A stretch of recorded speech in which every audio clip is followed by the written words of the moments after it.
Where is home?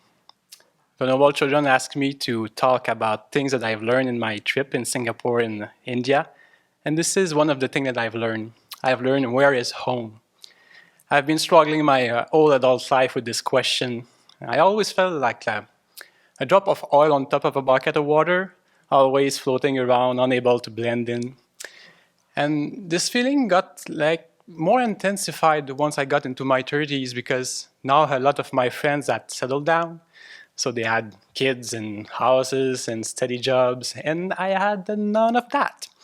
So I decided one last time to try to do like everybody else and find my home, or I was saying to plant my roots somewhere. And it didn't turn so well. So I will spare you the details because this is a very long and boring story. But what I remember clearly is that at the end of all this exertion to find my place, I was so tired, so exhausted. And I hadn't thought about this thing of where is home for quite some times. Probably because the Abbey felt more and more like my home. And also because, we're so busy right here. So so I was kind of distracted from my big existential question mainly. But then it came back during this trip, and something hit me suddenly. I realized that home is not a place. Home is a feeling. What I was looking for was a sense of belonging. I was looking for a sense of belonging, and I was looking for a sense that I was putting my time and efforts in something worthwhile. And so by practicing, surprisingly, by practicing something that I thought was absolutely unrelated to this topic, to this question, came exactly what I've been looking for all this time, this sense of ease and this sense of home. And so here's the key. Just before we left for Singapore, Vulnerable Children taught the 9 points on equalizing self and others. And I started looking more seriously into them. And by reflecting more and more on these different points, came exactly this thing that I was looking for, this sense of ease, this sense of connection, this sense of belonging to this big group called sentient beings. And at the same point, while I was practicing them, I had this sense of using my time wisely. So I realized that I've been looking all those years for an external physical place to give me a feeling that instead I could cultivate and have with me anywhere I go. And then I thought, oh my goodness, how come that I never realized that before? I was looking for all those years to buy a house or to buy a property that I would call home, where all this time home was right here. And you know what's the best thing about having home right here instead of having an external physical place? No mortgage, no taxes, no leaking water tank, no need to mow the lawn on Sundays. So I would like to talk a bit about the points I've been focusing on during this trip, and I'm still practicing right now. I found those points to really help me dismantle the fear and all the fences between myself and others, and to nurture this feeling of being at home wherever I am. But also I found that by reflecting on these points, it's among the best antidotes to loneliness. I found they're very powerful against loneliness. So the first practice I like to do is to reflect that, just like me, all sentient beings want to be happy and don't want to suffer. And we've heard that so many times, so there was danger that I would just leave it as a flat point in an outline. I really needed to make this alive for me. So I started to look with greater attention and curiosity at all the people around me, just wondering and investigating what spurs them in doing everything that they're doing right now. And this is so interesting and so fun, especially in airports where there are so many different people. So basically your whole environment becomes a big laboratory. And why people do everything they do. And I mean everything they do. What's the reason this person who was sitting there is now walking? What's the reason the person who was walking is now sitting? What's the reason they chose to eat that and not that? They're looking at their phone, they listen to music, they go to the bathroom, they talk, because they want to be happy and they don't want to suffer. We all want as much pleasant feelings as we can, and we want to avoid all unpleasant feelings as little as it is. And all the while I watch people, I also think, just like me, they want to belong. And just like me, they want to feel that their life is meaningful. And when I look at my own mind, I can presume too that sometimes they are confused as what are the causes of happiness and what are the causes of suffering.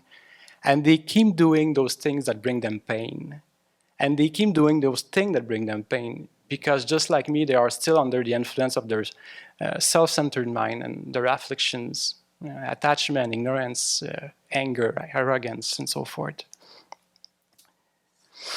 And also I can reflect that just like me, they have bodies. And what does it mean to have a body? It means that we're subject to aging, sickness, and death. It means that we will lose everyone we love, everything we've worked so hard to gain, except our Dharma practice.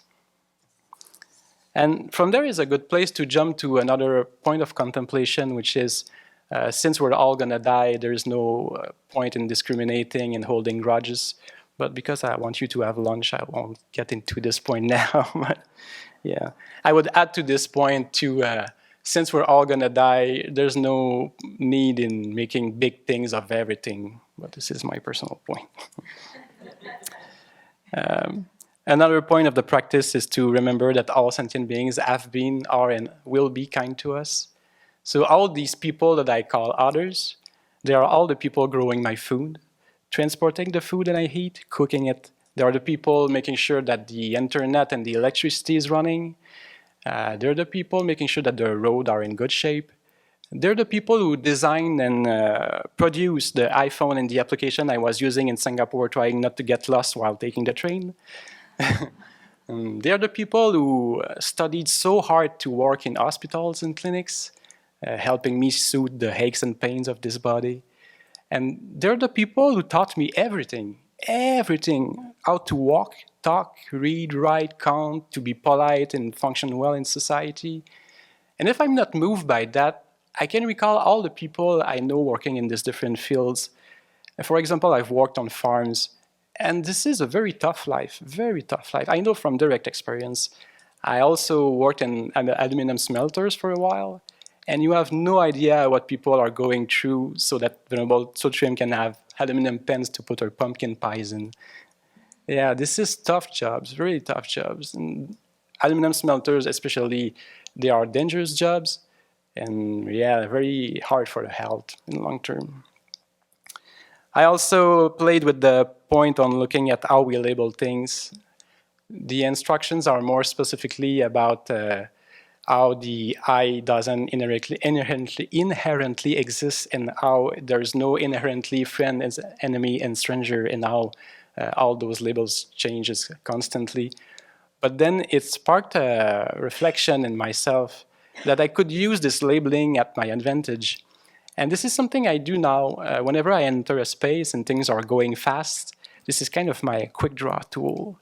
So, for example, in Singapore, when we were entering a place and there were a lot of people, a lot of interactions and things were going really fast, it would have been really awkward to ask people, please give me some minutes so that I can generate a sense of closeness, love, and care for you all. So instead, what I was doing is that I would start mentally labeling them as brother and sisters. And this is something I've been experimenting previously, especially here at the Abbey. But I started doing this more in Singapore because it's so much part of the culture. In Singapore, people call one another brother, sister, uncle, auntie, and I love it. It brings a sense of, closeness and family. Yeah, I heard that a lot, brother than you. It was so fun. When I label people brother and sister mentally, then I tap into something that also is very familiar to me. I have 3 siblings, I have 3 sisters. And although we are very, very different in terms of personalities and interests, they are my siblings and I love them. And I care about them and I care about their happiness. And there's nothing sticky or weird about that. So when I label brother and sister, this is something I can tap really easily into. And yeah, since I've moved at the Abbey, I went from having 3 sisters to now having maybe, I don't know, more 20 now. And a couple of brothers too. So yeah, plenty of opportunities to practice this technique.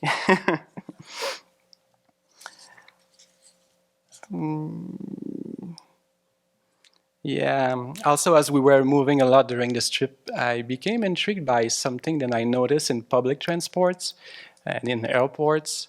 A lot of people are avoiding other people's eyes. And this is just my reading and my guess. Of course, I cannot read people's minds. But I had the feeling sometimes it was just some kind of maybe not wanting to engage with strangers, a little bit of fear or shyness. Sometimes there was a feeling of maybe irritation, of being packed, a lot of people together, squeezed in spaces for long periods of times. And sometimes there were just plain lack of interest, maybe, or just a kind of apathy. And I've been experimenting with that, and it was so fun too. What I found out is that we are at all time that close to make any strangers into a friend. Sometimes people are sitting next to you and you can feel that they're uneasy. And all you have to do is offer a fruit, or you offer a snack, or you crack a joke. Nobody's very good at doing that to break the ice. Or you offer them help to put their carry-on in the upper compartment. You ask them where they're from, or you just smile. And yeah, you can feel the energy shifting, and it's so fun to do. So yeah, you might end up even like talking about that happened to me. You break the ice and then you end up speaking for maybe 2 hours straight with this person who was a stranger like 5 seconds ago, or you might just not speak with them again. But yeah, the energy has shifted. There's some kind of ease and openness just for having made first contact. And yeah, you want to hear a very boring and short story? This is related to that, but yeah. Um, I've offered cookies to a guy sitting next to me in Taiwan's airport, and he said, no, thank you. That's all. Great story, right? And that's so interesting because that happened 3 months ago, and I still recall that guy. So why am I still thinking about that guy? Because three things change once I have offered cookies to him. First, this guy wasn't a stranger to me anymore. I was labeling him as the guy who I offered cookies to. Second, because of being kind to him, there was this sense of ease between us. I can tell from his side, of course, but there was this kind of ease and openness from my side, and I noticed that.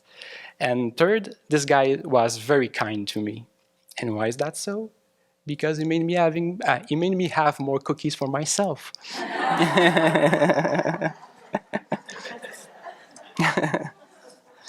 So yeah, of all the exciting stories I could have told you, I chose this one because in the course of a year, most of my interactions are very like ordinary day-to-day interactions like that. And I really want to bring more awareness and more mindfulness to the bias and the way I label things when I come into interaction with people. I also want to cultivate more mindfulness I want to bring more kindness and respect and equanimity in my relations with other people. I don't know where I am anymore. Yeah, it became clear for me during this trip that you can feel at home in foreign countries. You can feel at home in very unusual places and situations. You can feel at home and at ease among people speaking Chinese, Hindi, or Tibetan, even if you don't have a clue what they're talking about. And you can feel at home and at ease in very busy places, airports, trains, buses, even in a tin can flying 40,000 feet in the air for 10 hours long. Those are the best places for training. And yeah, for a very anxious person like me, this is quite a revelation. And in fact, I found that the more people there were, the more reflecting on these points was potent. I think we're witnessing nowadays the symptoms of a society that has forgotten that we're all part of this big group called sentient beings. We see a lot of discrimination, violence, and I don't know, this kind of cold indifference sometimes. And I think it's just the external manifestations showing that we don't recognize in others the same wish to be happy and to not suffer. We have forgotten how we depend on one another for our survival, and we don't see the kindness of others. We don't think of the kindness of others. And as a consequence of our blindness, we either see others as obstacles to what we want, or we see them as objects to use to get what we want, or we just don't care about others. And in Nagarjuna's commentary on the Awakening Mind, the text that His Holiness taught last December in Bulgaria, there's this verse that really stuck with me. It's really powerful. Support others with all possible factors. Protect them as you would your own body. Detachment towards other sentient beings must be shunned as you would a poison. To conclude, if someone were to ask me now, where is home for you? I would answer, home is wherever there are beings to love. Home is wherever there are beings to love, and that means anywhere, anytime. I just have to open my heart to it.